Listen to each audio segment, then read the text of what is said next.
नए साल का हर इंतकाम पे मुकाम हमारा हो, जोर चाहे कितना भी लगा ले बुरे वक्त मुझे डगमगाने की, जीत के हर पन्नों पे सिर्फ और सिर्फ नाम हमारा हो। दोस्तों, नया साल आ गया है। यह नया साल अपने प्रथम चरण पर है और आप सब जानते हैं कि पिछले साल एक अज्ञात बीमारी कोरोना की वजह से हमें कितनी परेशानियों का सामना करना पड़ा था। उस समय हर पल हम सब डर के साए में जिए थे। हर तरफ हाहाकार मचा हुआ था। लोग अपनी नौकरियां छोड़ने पर विवश हो रहे थे। यहाँ तक कि बीते साल में हम में से कितनों ने अपनों को खोया था, जो कि सोच कर भी हम सबका दिल सिर उठता। जीवन का यह ऐसा वक्त था जो कि हम कभी भी नहीं भूल पाएंगे। खैर, जो भी हुआ उनको ना ही कोई टाल पाया है और ना ही कोई टाल पाएगा। यह जिंदगी का एक कटु सत्य है जो कि हम सब भली भांति परिचित हैं।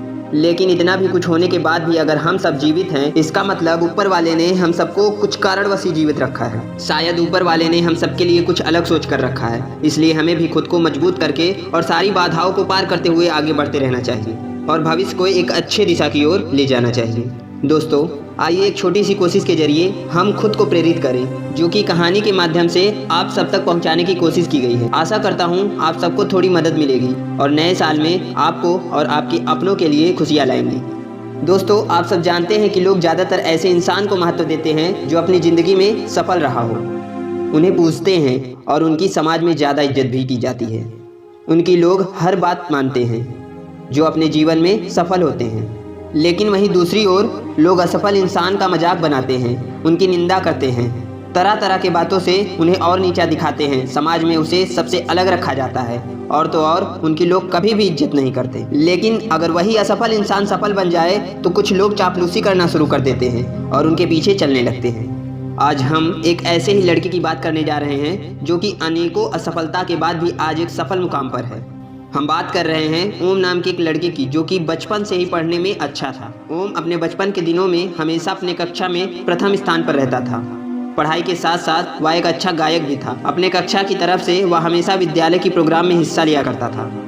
ओम की सफलता देख हर कोई उससे खुश रहता था और विद्यालय के शिक्षक भी उससे अच्छे से पेश आते थे और उसके माता पिता खुद को अपना बेटा मानने में गर्वंचित महसूस करते थे। फिर कुछ सालों के बाद वह अपने आगे की पढ़ाई करने दूसरे शहर को रवाना हो गया।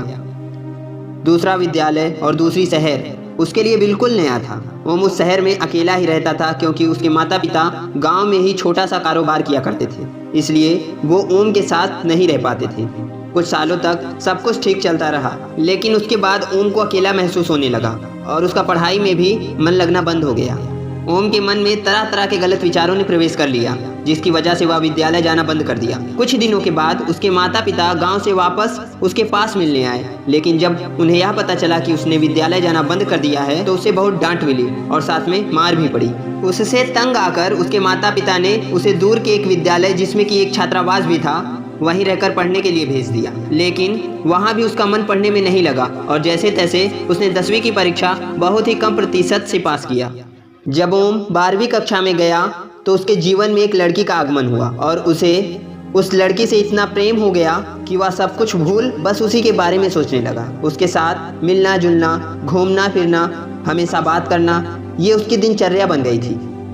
समय बीतता गया और ओम के 12वीं की मुख्य परीक्षा समीप आ गई, जिसके लिए वह बिल्कुल भी तैयार नहीं था। फिर भी वह परीक्षा में शामिल हुआ और फेल हो गया। यह बात उसने अपने घर वालों को बताई।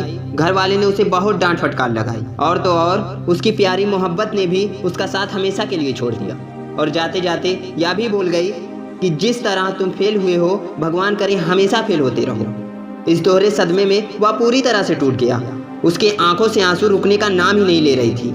उसका रो रो कर बुरा हाल था।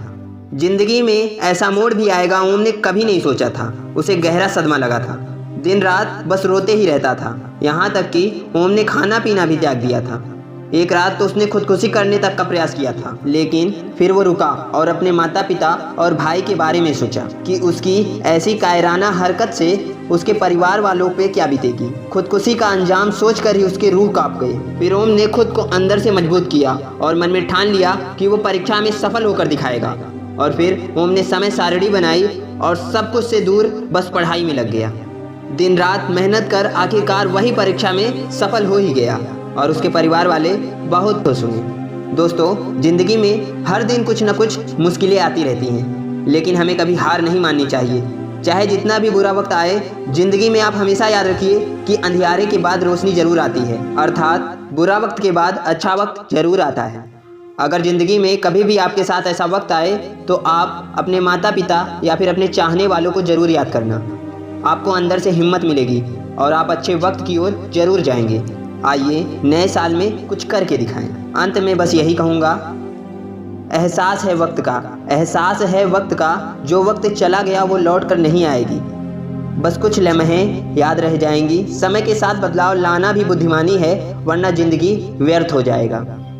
जय हिंद, जय भारत।